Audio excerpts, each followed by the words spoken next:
What's good, y'all? Dr. Evil here with a highly anticipated video, at least for me. I've been anticipating being able to make this video for a long time. I wanted to let you guys in on the reveal of a new car that I just picked up a couple days ago. Okay. And because I've been driving around in it for a couple of days, I can give you a little bit of a like a first impressions type of poor man's review, so to speak.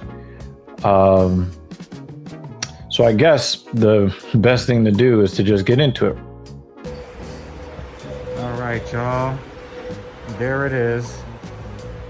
We're at BMW of Manhattan. And finally, the car is here. It's in the flesh. The 2022 Z4 M40i rear-wheel drive. Look at them fucking wheels, y'all. Look at this shit, man. Check this shit out. Finally, I think I ordered this car last October, and now I'm finally standing next to it damn near March. But we are here. We finally have access to it. The Z4. Got it in the Sano blue with some kind of like magma red. It kind of looks sort of orangey, which is why I picked it. All right, I got every option I could except for one of the options was deleted because of the chip shortage, so no touchscreen infotainment system. But pretty much everything else that I ordered,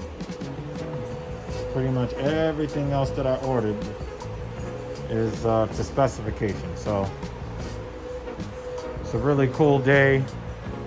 I actually feel kind of shitty because I got a booster shot, one of those Rona booster shots, and I feel like shit. But you can't really be too fucked up when you know that you walk into the dealership and you drive out in this. So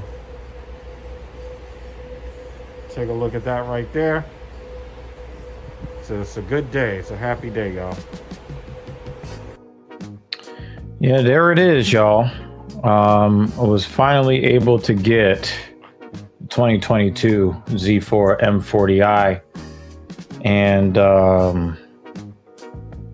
it was kind of surreal. You know, I've been waiting for this car for some like 5 or 6 months, and you know, when I got the call that it was coming, I made a pretty questionable decision to get a booster shot the day before.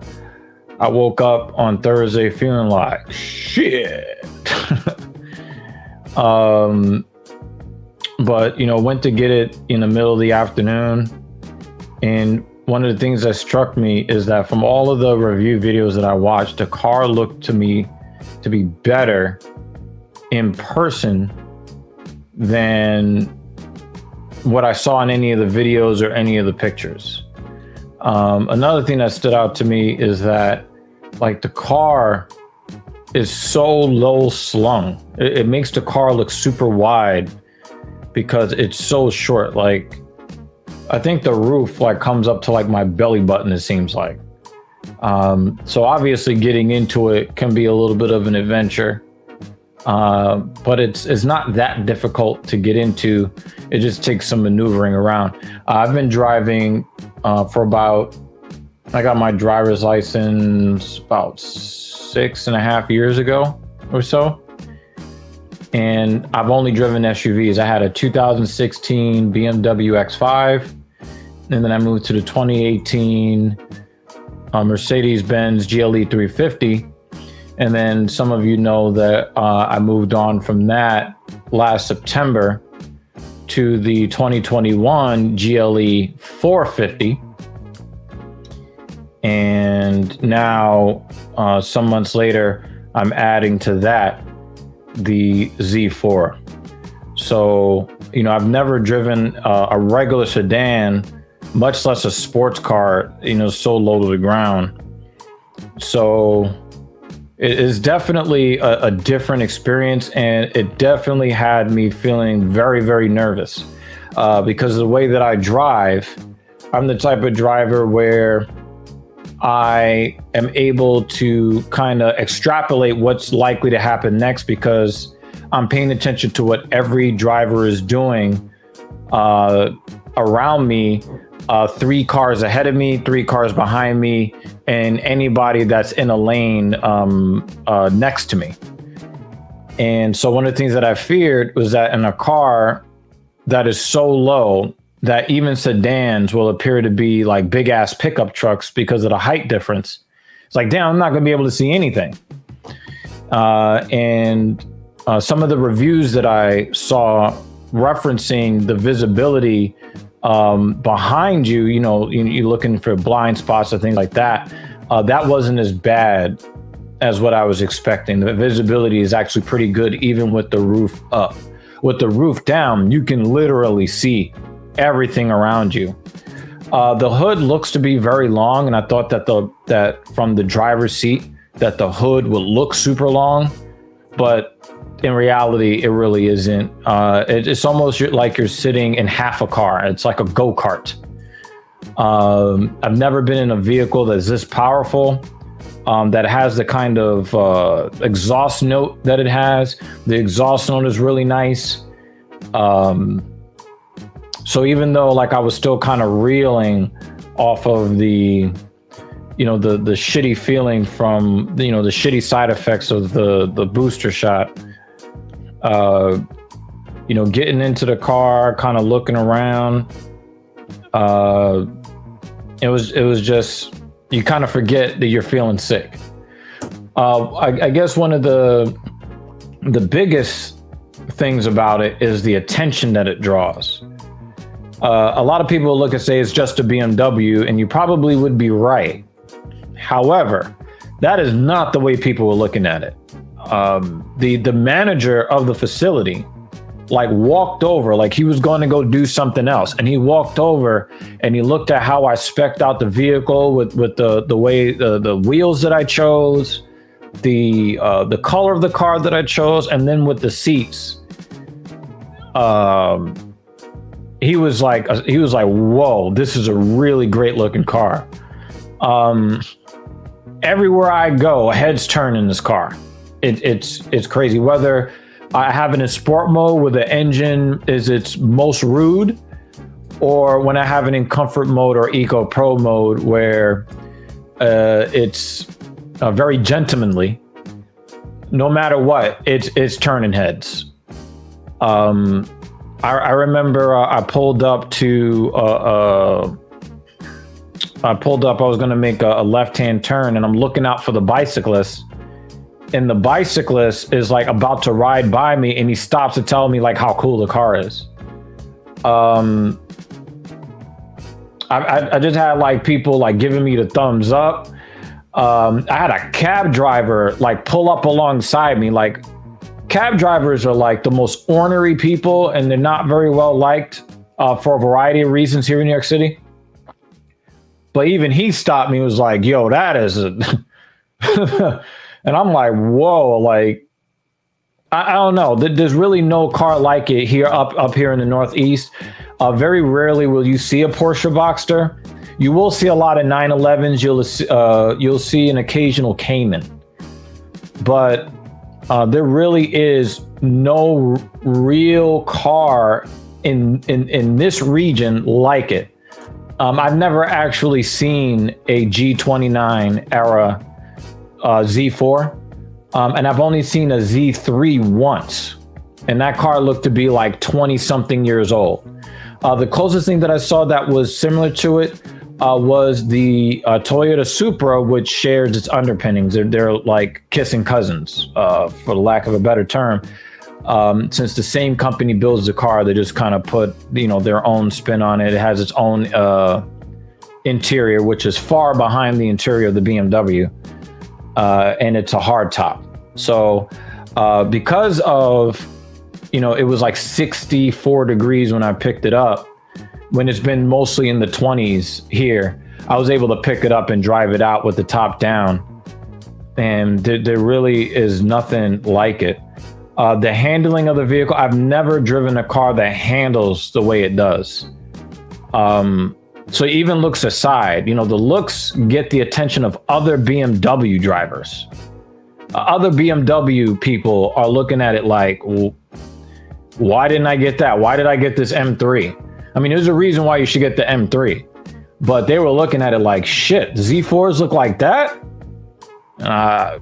Damn. So I'm still kind of like in awe of it. I love driving it. The trunk is plenty big. So I took the second lady out this morning and did some a little bit of minor grocery shopping.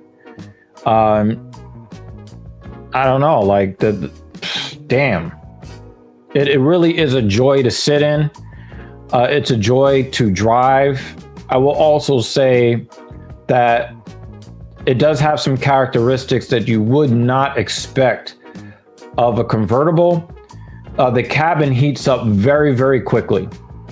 When you are getting in it in this cold weather, it heats up very, very quickly. There are features in the vehicle that I was not aware of going in. Probably my favorite of which is that you can tune some of the climate-oriented items to turn on or off when you turn the engine on. So for instance, this is a kind of a cold climate, which the Z4 was not designed for, but you can set the heated seats and the heated steering wheel to turn on if the air temperature is below a certain level automatically. So normally when you get into a car, you have to turn on the heated seat, your ass is freezing, your hands are freezing when you touch the steering wheel. You have to, feel around the back of the steering wheel for the heated seat button, the heated steering wheel button. With this vehicle, you can set it to it's below X temperature. As soon as you turn the engine on, it's on.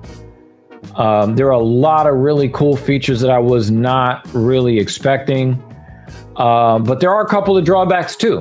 One of which is the cup holder situation. The cup holder situation kind of sucks.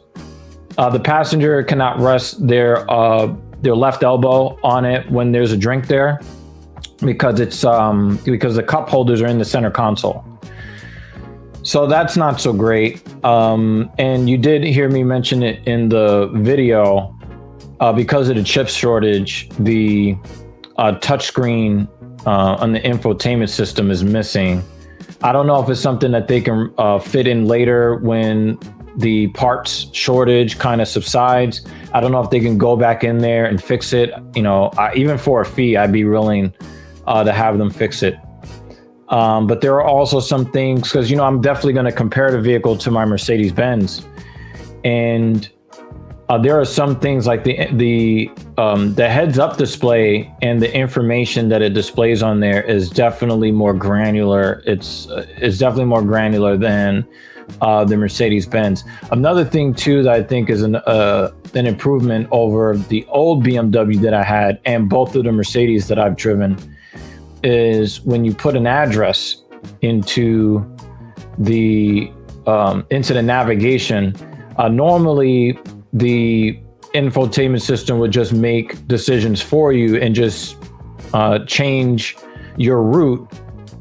In this vehicle, it'll let you know that there's a faster route, and it'll ask you whether or not you want to take that route. So that's something that I think is pretty important to me, because sometimes I want to drive a certain route for a reason, and then my Mercedes-Benz is like, no, we're going to go this way. And I'm like, but that's not where I want to go. I want you to take me the way I want to go. What the fuck? So I do like the navigation system in the BMW. instructions are on time. The instructions are clear. They even have a marker. I don't even know how the fuck they do this, but the navigation knows not only what road you're on, but what lane you're in. So I think that is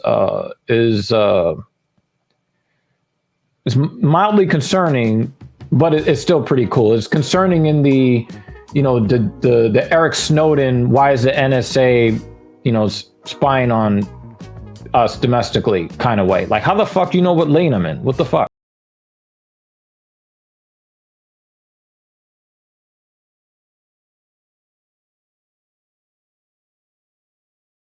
Driving the cars that I've had, I enjoy driving my my Mercedes SUV, but there's something about a car that weighs 1,500 pounds less, but has, I think, something like almost 20 more horsepower. There's just something about it. There's something about the handling, the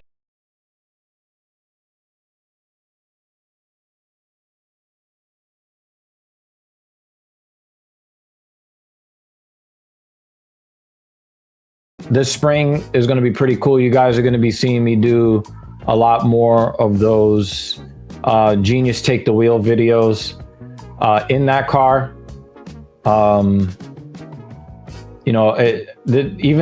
Even from what I expected, this is actually better than I expected. But you guys let me know. What do you think of the looks of the vehicle? What do you think about how this vehicle compares to others in this class? Or you can just simply say, hey, I think that if I had a chance, I would get this car or that car. What are your holy grail cars? I mean, this is not my holy grail car, but I'd like to know if money was no object, what kind of car would you get? What kind of options would you get in the car? You can put that in the comments below, and I will be seeing you on future videos, streams, and podcasts. Peace.